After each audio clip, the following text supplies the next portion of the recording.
tracks.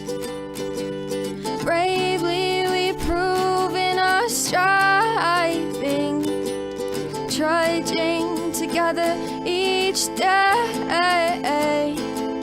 Where there's a will, there's a way.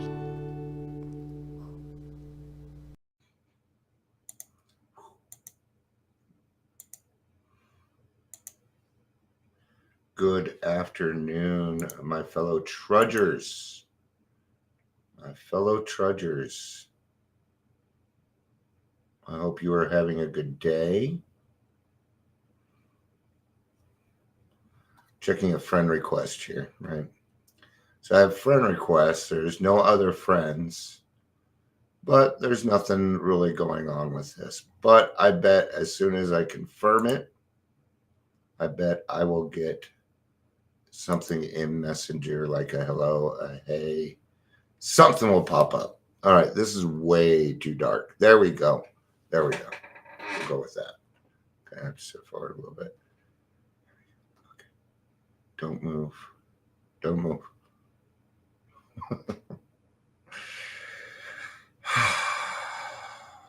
I'll switch the darn light bulb.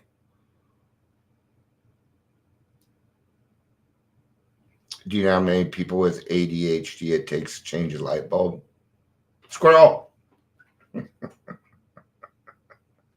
I just made that up. I'm sure I heard it from somewhere.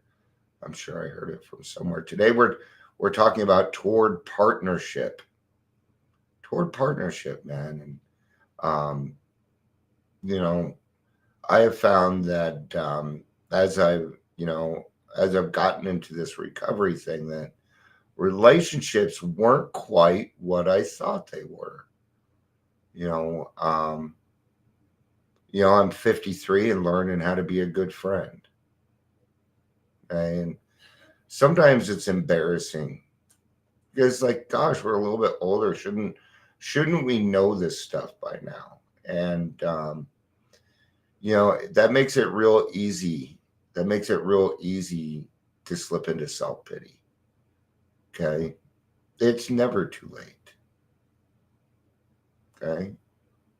It is never too late for me to start a relationship with my children. It's never too late for me to change who I am and start following God's will. All right. See, when you're younger, it's, oh my gosh, I have to do this the rest of my life. But when you get older, it's, gosh, I wish I would have done that when I had the time. I pulled this out of As Bill Sees It. I believe we're going to be in the 12 by 12.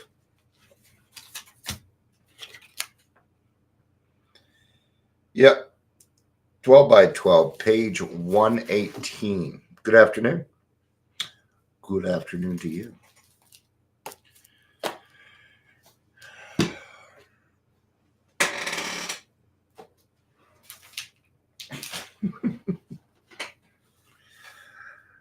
I always put my books away. Well, obviously.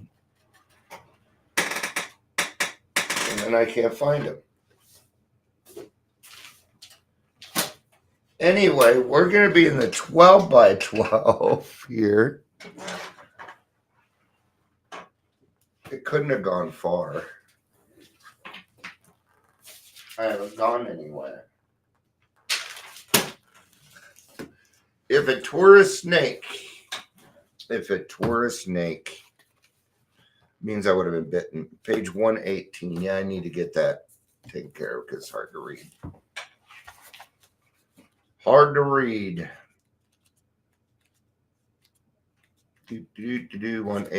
Ooh, it's going to be in step 12. Good stuff. I like it when I get a chance to read stuff that I don't usually get to read. I think the lighting's better this way. Yeah.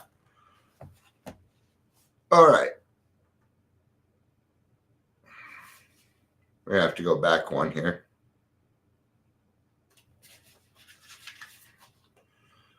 When alcoholism strikes, So I'm going to start at the very, very bottom of page 117. And I'll even drink some talking juice here real quick. So you have a chance to find your 12 by 12 and get to page 117. When alcoholism strikes, okay, very unnatural situations may develop which work against marriage, partnership, and compatible union. If the man is affected, the wife must become the head of the house, often the breadwinner. That's what happened in my house. Yep. My wife is still the breadwinner. She still is. Okay. As matters get worse, the husband becomes sick and irresponsible child and needs to be looked after and extracted from endless scrapes and impasses. Very gradually, and usually without any realization of the fact, the wife is forced to become the mother of an erring boy. And this is where emotional sobriety comes in. See, the thing is I had to start relieving my wife of those duties. Okay. She still does a lot for me, don't get me wrong. We help each other out. We have a very symbiotic relationship. But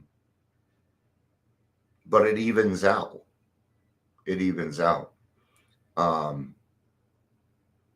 My wife, it's hard to describe.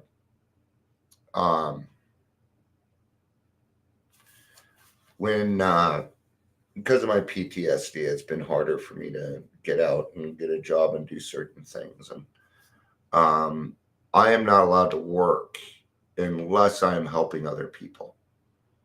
Right? That is my wife's rule. And she's right. I used to be in sales before this. And I tried to get back into sales, and I would freak out.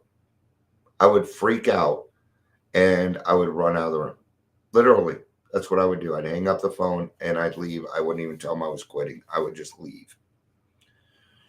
Very gradually, and usually, and if she had strong maternal instincts to begin with, the situation is aggravated. Obviously, not much partnership can exist under these conditions. The wife usually goes on doing the best she knows how, but meanwhile, the alcoholic alternately loves and hates her maternal care.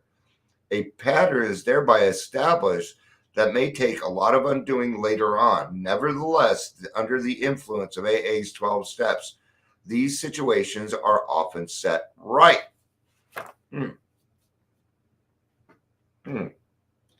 Now, I was told that I was not to go back into the house and act like I was the head of the household. No. In the beginning, that is not what would happen. See, I needed to learn how to become a working member of the family first.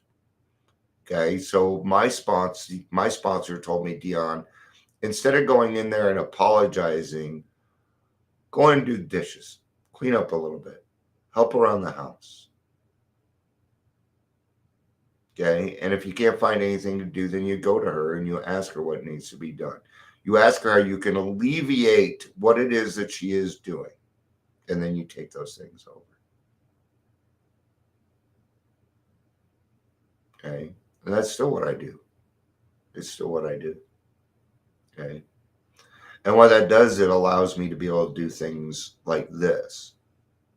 Right. All right. When the distortion has been great, however, a long period of patient striving may be necessary. After the husband joins AA, the wife may be discontented, even highly resentful that Alcoholics Anonymous has done the very thing that all her years of devotion had failed to do. We have to remember these people love us. They have been very patient. They have been extremely tolerant with our behavior.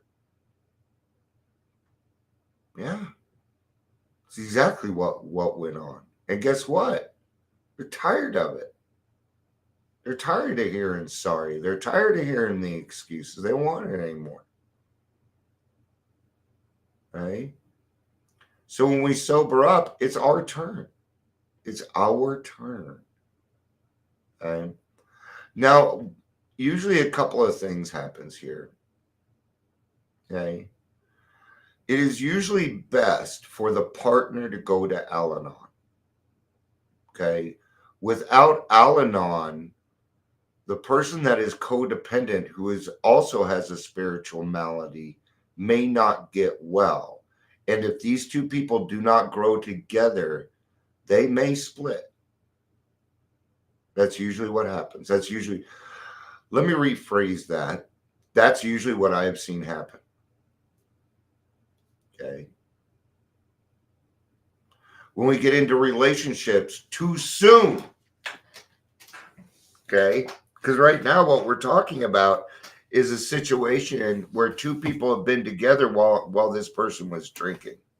Okay. So if you already have an established relationship with somebody, it's going to be a little bit different than the person who does not. Okay. If you are single and under a year, wait. Okay. Because you attract what you are. Okay. And it doesn't matter. I've seen it happen all sorts of different ways. Even when it's your own friends, it doesn't work out. Okay. What usually happens is somebody gets pregnant. That's usually what happens. And then a child gets involved. And that's when it starts to get sticky. You don't want that in new recovery. You don't need that in new recovery right now.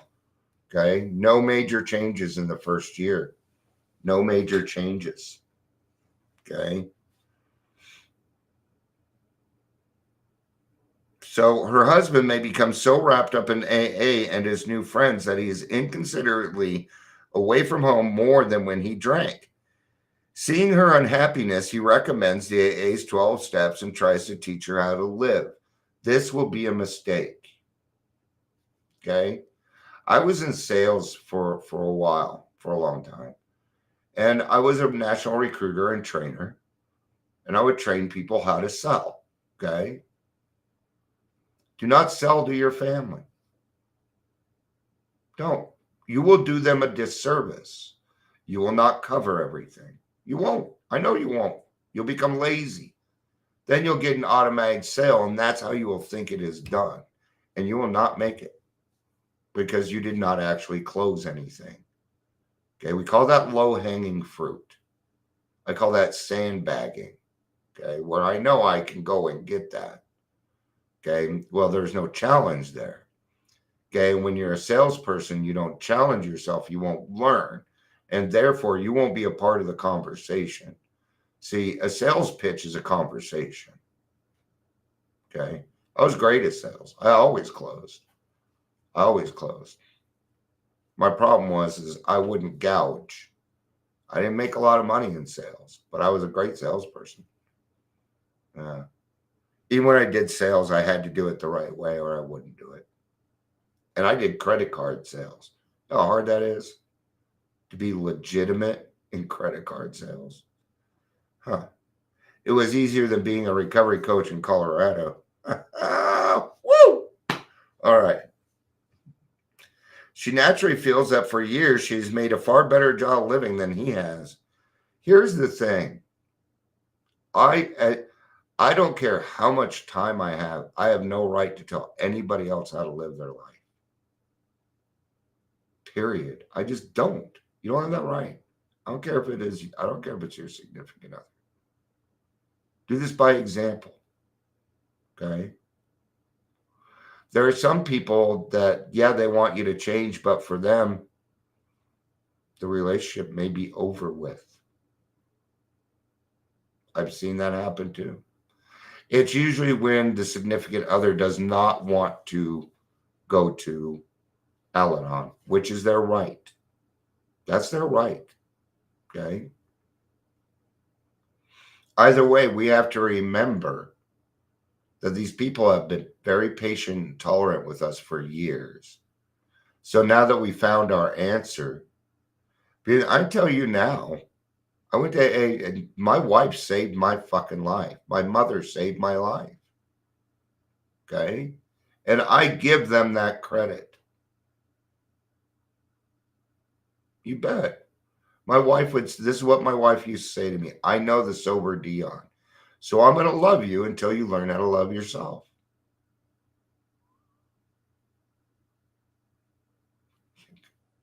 No guilt, no nothing, just fact. And that's what got me sober. That is what convinced me to try sobriety again. Yeah. So when I tell my story, I give kudos. Because if it wasn't for them, if it wasn't for everybody, I wouldn't be here. I wouldn't be here. I wouldn't. Both of them blame each other and ask when their marriage is ever going to be happy again. They may even begin to suspect it had never been any good in the first place. Might want to try some marriage counseling, maybe. I remember I was going to therapy, and this person was a marriage counselor also, and we asked, we're like, we kind of think we need marriage counseling, because I let my wife go to my therapy with me. She knows everything. I don't hide anything from her. And he laughed at us. He said, I haven't met a couple more compatible people. You two get along great. You don't. He said it would be a waste of his time. And that felt nice, man. That felt nice. All right. Compatibility, of course, can be impossibly damaged that a separation may be necessary. But those cases are the unusual ones. The alcoholic realizing what his wife has endured and now fully understanding how much he himself did to damage her and his children nearly always takes up his marriage responsibilities with a willingness to repair what he can and to accept what he can't. He persistently tries all of AA's 12 steps in his home, often with fine results. Do you know what else you can use in your home for structure? The traditions. Yeah. House meetings, group conscience. Yeah, house meeting is a group conscience. Okay. Everybody in this house knows I'm in AA. Everybody in this house knows that I love God. Okay. Not everybody in the house is like me. I'm the one that, but I don't run around saying, well, God. No, I don't. I go around and go, and I listen. Okay. If they want God in their lives, they will ask me how to seek Him. I don't need to do anything. I just need to be a good example. Okay. Sometimes that's hard as a parent because we feel we want to do more. Okay. Right. Am I friends with my children? No. I'm their father. Okay. I'm very friendly with my children. I love my kids. Of course. Even when they fucking hurt me. Yeah. You know how it goes. At this point, he firmly but lovingly commences to behave like a partner instead of like a bad boy. And above all, he is finally convinced that reckless romancing is not a way of life for him. I've always been the bad boy. Well, not anymore. No. That's why a lot of women were attracted to me. I was the bad boy. Got in trouble. Pushed the law. Was a rebel. It felt, wrong. Tumultuous. Right? Those feelings don't last. Eagles wrote a song it's called After the Thrill Is Gone. Remember the chase, the thrill of the chase. right? I'm going to give you a great example on that. The day I met Shannon, I fell in love with her. As soon as I don't know what it was. I saw her and I just fell in love. Okay. I was 18. And I went and asked her, I said, hey, can I get your phone number? She told me no. Okay. Well, I wasn't going to take that answer. I wanted to go out with her even more. All right. AA has as many single alcoholics who wish to marry and who are in a position to do so. Some marry fellow AAs. How do they come out? When I see two people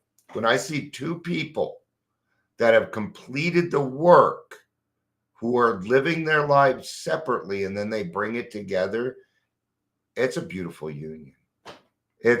Beautiful things happen. They really do. It is fun to watch these types of relationships. On the whole, these marriages are very good ones. Their common suffering as drinkers, their common interest in AA and spiritual things often enhance such unions. It is only where boy meets girl on AA campus and love follows at first sight that difficulties may develop. Yes. Treatment romances. I went to treatment and I found the perfect girl. Yeah, you found the perfect girl or boy to help keep you sick. We call this the blind leading the blind. And when two people are sick, it can be tough. Now, sometimes people come in and they're both alcoholic and they're both new. This is a different situation. In this case, I would recommend you separate and go find your own recovery. Suggestion only, doesn't mean I'm right. But it will help you because I am my own person. My wife, she is her own person. Then we come together and make it better. Period. I don't keep track of what my wife does. She doesn't keep track of what I do. Okay? There's a level of trust there. My wife and I, we have that relationship where we can sit in the same room for 4 hours and say nothing and spend time together. At least that's how I feel. Maybe I should ask her if she, yeah. Okay. So when I have, because I do, I work with young men, okay? And young men, they confuse lust with love, okay? I'm going to ask you young ladies, please put the girls away, man, okay? We don't need more temptations. So please put the girls away for a little bit, all right? At least at AA meetings, put them away, okay? Because guys, hey, I hate to say it, but that's the way they are. And it's stupid, but hey. And so they'll come to me and say, Dion, I love this girl. I don't know what it is about her. Okay. It's the excitement. It's the newness. It's the newness. See, we don't have the alcohol anymore. So we're looking for this. We're looking for something to fill that hole. Okay. And until we get to emotional sobriety, what we're going to do is we're going to utilize people for that. Okay. And we all do it. But the healthiest way to do it is allowing a group of people to do it and not an individual. See, a group of drunks is bigger than you. It is something bigger than you. So that is a healthy place to put that. Okay. That hole was never ever filled correctly until I allowed God into my life and I sought God. God filled that hole, not another person. Okay. God and I did that together. Okay. And that's the miracle of it. And that's where we can become our own safe space. You must become your own safe space. Okay. So I tell these young men, okay, then what we're going to do is we're going to be honest. So I want you to be honest with her.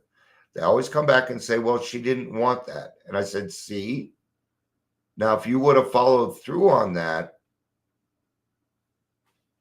okay, you would have never gotten to your fourth step.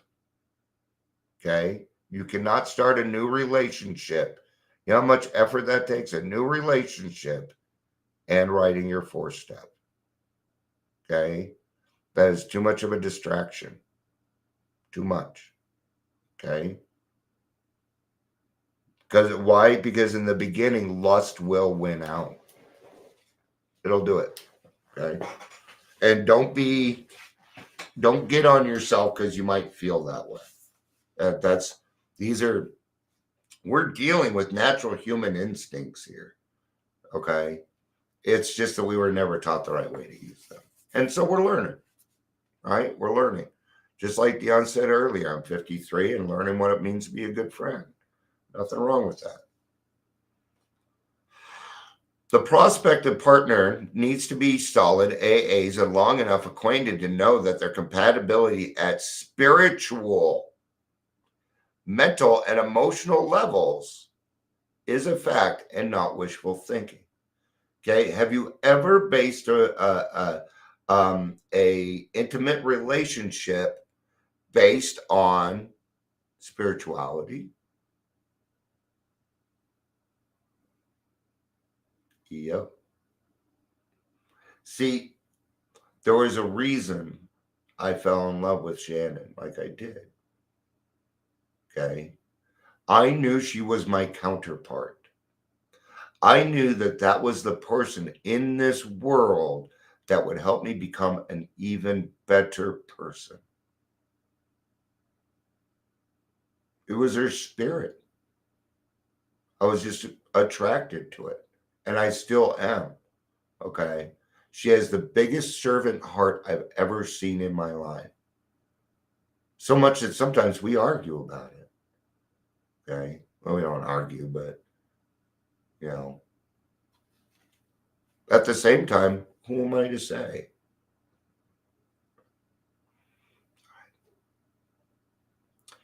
They need to be sure as possible that no deep-lying emotional handicap in either will be likely to rise up and under later pressure to cripple them. The considerations are equally true and important for the AAs who marry outside AA. With clear understanding and right grown-up attitudes, very happy results do follow. Okay? So if we marry outside of AA, you're going to need to let them know. First date, you got to let them know who you are. You got to be honest, man. Okay? When I was younger and I was dating, I had no problem. There was never any problem. Sometimes I'd go out on a date and they might have a drink, but I would say 95% of the time, no, there wasn't any drinking. I had a pleasant time and things like that, right? And I found that, it was actually pretty easy to date as somebody that was sober because I could actually pick from more people. So that was my dating experience when I was sober and single. So, all right. Thank you everybody for being here. We had a couple people hanging out, and I hope we all learned something. Hope everybody has a good Monday. Good Monday. This week we're bringing back Raw Recovery. We'll be doing a podcast on Thursday, and that will be coming out on Friday. Melanie, who is the director of the Pueblo Rescue Mission, is going to be coming on and telling her story and letting us know why she does what she does. Now, she is not an alcoholic, a drug addict, but she does have a lot of experience in it. Okay. I don't want to give away her story. It's not for me to tell. And so, and I'm excited about getting back to podcasting. It's something near and dear to me. I also appreciate My friends out there that have reached out to me saying, Dion, make sure you don't put too much on your plate. I appreciate that stuff. Well, I'm thinking about making some guided meditations. And what I've done is I've left some room in my life and in my time to make money. And that would be, I would charge for that. I love everybody, but $2 or something, yeah. So I need to make money. That's the thing. So, and I've left time open for that. Now I'm trying to discover what I want to do. So, all right. Thank you, everybody, for being here. I love you. Peace out and have a day.